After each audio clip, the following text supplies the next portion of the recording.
Olá, olá, paz do Senhor. 13º capítulo do livro Peregrino, primeira parte. Evangelista sai outra vez ao encontro dos peregrinos e prepara-os para novos trabalhos.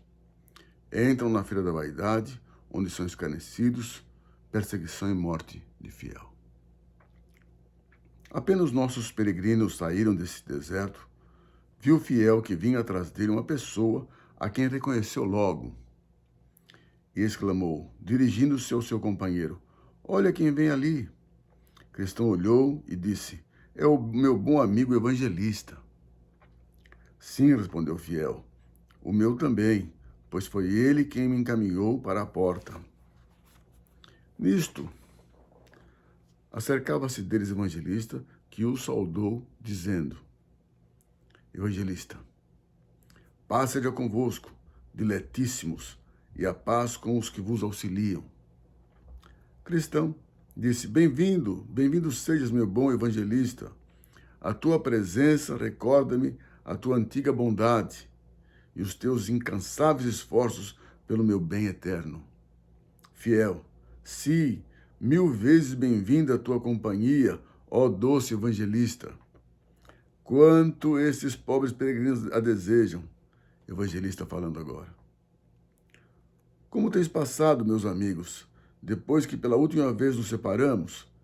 Que tendes encontrado e como vos haveis conduzido? Narram-lhe então tudo o que lhes acontecera pelo caminho e como e com quantas dificuldades tinham chegado ao sítio onde se encontravam. Muito estimo, disse o evangelista. Não que tenhais passado por todas essas provas, mas que tenhais delas saído vencedores. E que, apesar das vossas muitas fraquezas, tenhais seguido por este caminho até o presente. E tanto me alegro por vós como por mim também. Eu semeei e vós tendes colhido. E o dia que vem em que o que semeia e o que colhe gozarão juntos. João 4,36. Isto é, se vos mantiverdes firmes, porque a seu tempo colhereis, se não houverdes desfalecidos. Muito bem. Gálatas 6:9. Diante de vós, a coroa incorruptível, permanecer para alcançá-la.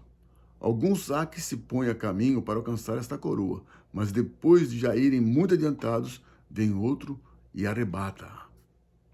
Retende, portanto, o que já tendes, para que ninguém vos tire a vossa coroa. Ainda estáis fora do alcance de Satanás. Ainda não tendes resistido até o sangue, combatendo contra o pecado. Apocalipse 3:2, Hebreus 12:4. Tende sempre o reino diante de vossos olhos e crede firmemente nas coisas invisíveis. Não deixeis invadir o vosso coração pelas coisas do mundo e velai principalmente pelos vossos corações e suas concupiscências, porque são enganosos sobre todas as coisas e desesperadamente maus. Tendes ao vosso lado todo o poder que há no céu e na terra. Cristão agradeceu-lhes essa exortação e pediu-lhe que os ensinasse ainda mais, para os ajudar a vencer o resto do caminho. Tanto mais que sabiam que ele era profeta e podia dizer-lhes algumas coisas que lhes poderiam suceder e o modo de as vencer com resistência. Fiel juntou-se ao pedido de Cristão e o evangelista tomou novamente a palavra. Portanto, nós temos profetas, né? Homens e mulheres de Deus de confiança, que têm de fato a palavra de Deus. Na boca deles a palavra de Deus é verdade. Muito importante isso. Evangelista. Meus filhos, tendes ouvido na palavra da verdade do Evangelho que por muitas tribulações entramos no reino de Deus e que em cada cidade nos esperam prisões e perseguições. Deveis, portanto, esperar que no vosso caminho se vos deparem algumas dessas coisas. Parte da verdade deste testemunho já vos tendes encontrado, e o restante não se fará esperar, porque, como vedes, estáis quase fora desse deserto. E em breve chegareis a uma cidade onde sereis acometidos pelos inimigos, que se esforçarão para vos matar. Tendes por certo que um de vós, ou ambos, terá de selar o seu testemunho com o próprio sangue. Conservai-vos, porém, fiéis até a morte, e o rei vos dará a coroa da vida. Coisa importante. O que ali morrer, ainda que a sua morte seja afrontosa e seus sofrimentos atrozes, terá melhor sorte do que o seu companheiro. Não só porque chegará mais depressa à cidade celestial, mas porque se livrará de muitas misérias que o outro ainda encontrará no resto da sua jornada. Quando chegardes à cidade que está próxima, e se cumprir o que vos tenho anunciado, lembrai-vos do vosso bom amigo. Portai-vos com valor e encomendai a Deus as vossas almas. 1 Pedro 4,19. Vi então no meu sonho que apenas saíram do deserto, avistaram povoação chamada Vaidade, na qual se faz uma feira conhecida pelo mesmo nome, que dura todo o ano. É assim chamada porque a cidade que é celebrada é a mais leviana do que a vaidade. E porque tudo quanto ali se vende e todos quantos a ela concorrem são vaidade. Pois, como disse o sábio, tudo é vaidade. Eclesiastes 12:8, Isaías 13:17. Esta feira é muito antiga. Vou dizer-vos a história do seu princípio. Há quase 5.000 anos, já havia peregrinos que se dirigiam à cidade celestial como cristão e fiel. Vendo Belzebu, Apolião e Legião com seus companheiros, que pela direção que os peregrinos levavam, lhes era forçoso a passar por essa cidade da vaidade, combinaram entre si estabelecer aqui esta feira, que duraria todo o ano, e onde se venderia toda espécie de vaidade. Por esta razão, encontram-se na feira todas as mercadorias, casas, terras, negócios, empregos, honras, títulos, países, reinos, concupiscências, prazeres e toda espécie de delícias, tais como prostitutas, esposas, maridos, filhos, amos, criados, vidas, sangue, corpos, almas, prata, ouro, pérolas, pedras preciosas e muitas outras coisas. Também ali se encontram constantemente enganos, jogos, diversões, arlequins, teatros, divertimentos e tratantes de toda qualidade. E não é só isso. Também ali há gratuitamente roubos, mortes, adultério, perjúrios, falsos testemunhos e toda classe de gravidade. Como em outras feiras de menor importância, há nesta várias ruas e travessas, com nomes apropriados destinados a todas certas especialidades. Algumas dessas ruas são designadas pelos nomes de certos países. Assim, a Rua da Espanha, da Itália, da França, da Inglaterra, da Alemanha, etc. Do mesmo modo que, como em todas as outras feiras, há nesses certos gêneros que têm mais extração. São os de Roma, que atualmente vão fazendo oposição à Inglaterra, e outras nações que não gostavam do desenvolvimento do comércio de Roma e adquirindo. O caminho que conduz à cidade celestial passa mesmo pelo meio dessa população. E aquele que quiser ir à cidade celestial, sem passar por aqui, terá de sair do mundo. 1 Coríntios 5:10. Até o príncipe dos príncipes, quando esteve no mundo, teve de passar por esta povoação, antes de chegar ao seu próprio país. Também esteve na feira que pertencia a Belzebu, segundo creio, o qual pessoalmente o convidou a comprar suas vaidades. E não só isto, ainda chegou a oferecer-lhe tudo gratuitamente, se o príncipe consentisse em fazer-lhe uma reverência ao passar pela povoação. Tentação de Jesus no deserto, né? O diabo propôs a ele para que, se o Senhor adorasse o diabo, entregaria para ele o reino, né? Interessante isso. Como era pessoa de alta categoria, levou o Belzebu a outras ruas, mostrou-lhe todos os reinos do mundo em um instante, tentando induzi-lo a comprar alguma das suas vaidades, mas não pôde consegui-lo. E o príncipe saiu da cidade sem haver gasto um ceitil. Mateus 4:8-10. Esta feira é, pois, muito antiga e de muita importância. Era forçoso que os peregrinos passassem por esse sítio. E assim aconteceu. Mas logo que a sua presença foi notada, toda a gente da povoação se alvoroçou por sua causa. E eis a razão disso. Primeiro, os vestidos dos peregrinos eram muito diferentes dos que se vendiam na feira. E aquela gente cercava-se por todos os lados para os ver. Uns diziam que os peregrinos eram idiotas, outros que eram loucos e outros que eram estrangeiros. Jó 12:4, 1 Coríntios 4:9. Segundo, e se muitos se admiravam dos seus vestidos, não menos se espantavam do seu modo de falar, porque poucos havia que pudessem entendê-los. Eles falavam o idioma de Canaã, e a gente da feira falava a linguagem do mundo, de modo que uns aos outros se supunham bárbaros. Terceiro, Mas o que mais assombrava os mercadores era que esses peregrinos faziam pouco caso das mercadorias e nem se davam incômodo de orar para elas. E se alguém os chamava para comprarem, tapavam os ouvidos e exclamavam: aparta os meus olhos para que não vejam a vaidade. Salmo 119, versículo 37. Os meus olhos para que não vejam a vaidade. E olhavam para cima, como para darem a entender que os seus negócios estavam no céu. Filipenses 3, 20 e 21, né? Aleluia. Se já morreste com Cristo, pensai nas coisas lá do alto. Disse a Bíblia, lá, Colossenses, me parece, né? Um dos da feira, querendo zombar destes homens, perguntou-lhes com insolência: que queres comprar? E eles, encarando com muita seriedade, responderam: compramos a verdade. Provérbios 23, 23. Essa resposta foi a origem de novos desprezos.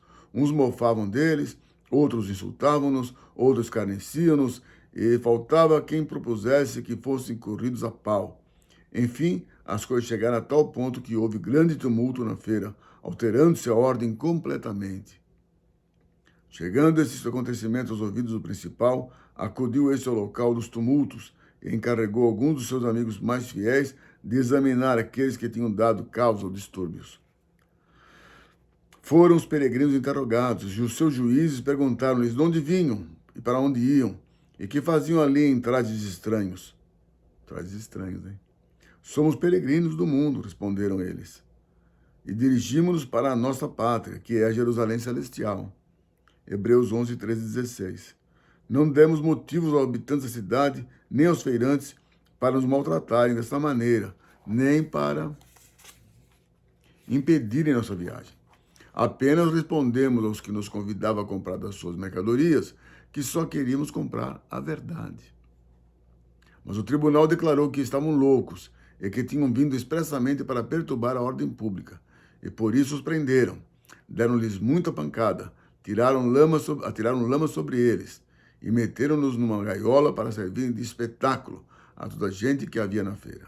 Na situação, permaneceram por algum tempo, sendo alvo do divertimento e da maldade ou da vingança dos circunstantes. O geral ria-se de todos os insultos.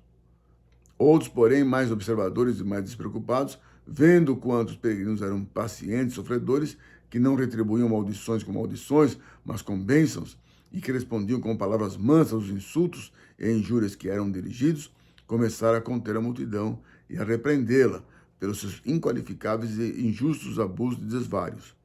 Mas o povo, irritado, voltou-se contra esses também, dizendo que eram tão bons como os que estavam na gaiola, e manifestando suspeita de que serem seus cúmplices, ameaçaram-no com iguais castigos.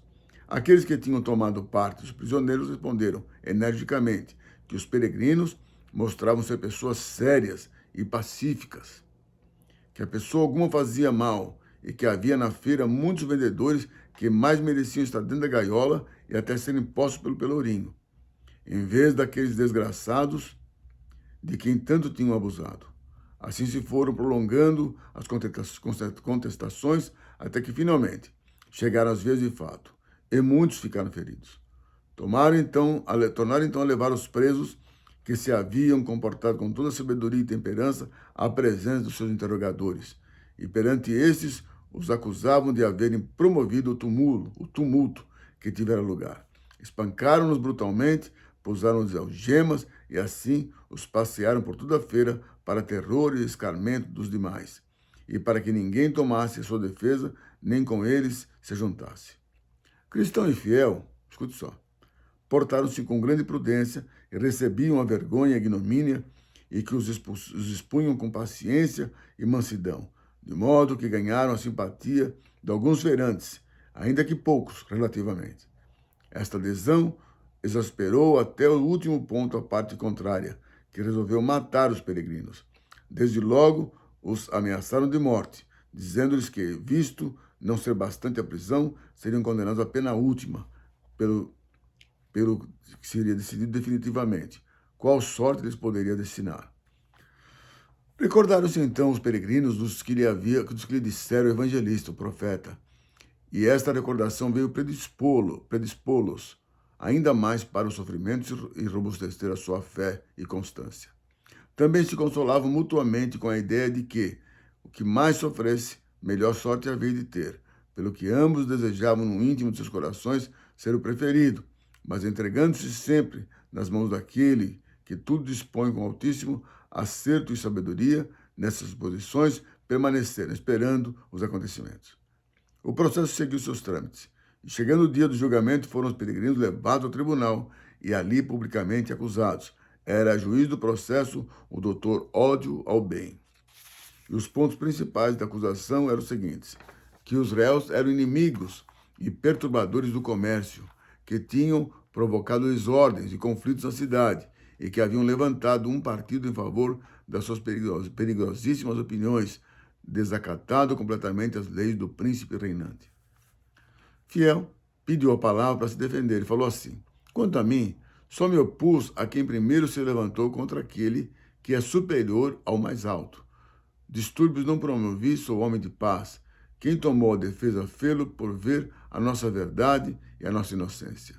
Os que assim procederam não fizeram mais do que passar de um estado pior para outro melhor.